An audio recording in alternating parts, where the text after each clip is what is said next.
Social મીડિયાના માધ્યમથી મારા ધ્યાનમાં આ ઘટના દોઢેક કલાક પહેલાં આવી છે. મેં તુરંત જ એમના કન્સર્ન અધિકારીને રૂબરૂ બોલાવ્યા હતા. એમનું કહેવાનું એમ હતું કે એકાદ દિવસ દોઢ દિવસ પહેલાં ત્યાં નળની લાઈન લીકેજ હતી, એટલે એ ચરેડો બુયરો તો કાચો છે, એના ઉપર બીજું કંઈ કર્યું નહોતું, માટે આ ઘટના ઘટી છે. પરંતુ જે કામ જે રીતે થવું જોઈએ એ રીતે નથી થયું, એ વાસ્તવિકતા છે. માટે એમને જે કોઈ કન્સર્ન પાર્ટી છે જેમણે આ કામ કર્યું છે એમને નોટિસ આપીને પેનલ્ટી કરવા માટેનું જણાવી દીધું. જ્યાં નજર સામે આવે છે બધા જ ચકાસણી કરવાના હોય જ છે. આ દેશનો કોઈ વિષય જ નથી. આ તો એક રૂટીન પોતપોતાની ફરજની વાત છે. અને તેમ છતાં પ્રી મોન્સૂનની કામગીરી માટે ઘણા બધા પગલાં લઈ રહ્યા છીએ. કારણ કે હું વ્યક્તિગત એવું માનું છું કે ક્યાં પાણી ભરાય છે એ આપણને ખ્યાલ જ છે.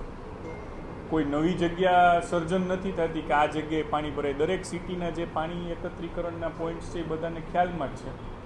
એટલે એ બધા જ પોઈન્ટ્સની ઉપર વ્યવસ્થિત આ વખતે વરસાદ ચાલુ હોય ત્યારે 2-2 માણસો 3-3 માણસોની ડ્યુટી મૂકવાના છીએ. અને ટૂંક સમયમાં આપને એનું લિસ્ટ પણ મળી જશે કે કઈ કઈ જગ્યાએ કોર્પોરેશનની પાસે જે ડેટા છે એમાં પાણી ભરાય છે, અને એના ઉપર ચાલુ વરસાદે માણસોને મૂકવામાં આવશે.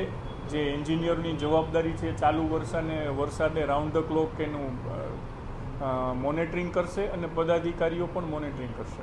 2 દિવસ પહેલાં અમે ડ્રાઈવ લીધી ત્યારે પણ બહુ ક્લિયર કીધું હતું કે 70% જેવું સફાઈનું કામ થયું છે, એટલા માટે કે કોર્પોરેશનના તંત્ર દ્વારા 15મી જૂનની ડેડલાઇન સેટ કરવામાં આવી છે કે ત્યાં સુધીમાં બધી પ્રી મોન્સૂન કાર્યવાહી થઈ જશે.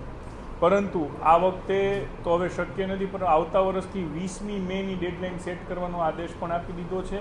અને 20મી મે પહેલાં સંપૂર્ણ બધી સફાઈ થઈ જાય કીધું છે. ને જેટલું બાકી છે યુદ્ધના ધોરણે આ લોકોએ કરવાનું જ છે. તમારા ધ્યાનમાં પણ જે વસ્તુ આવે અમારા ધ્યાન ઉપર મૂકજો, એટલે એ પણ થશે.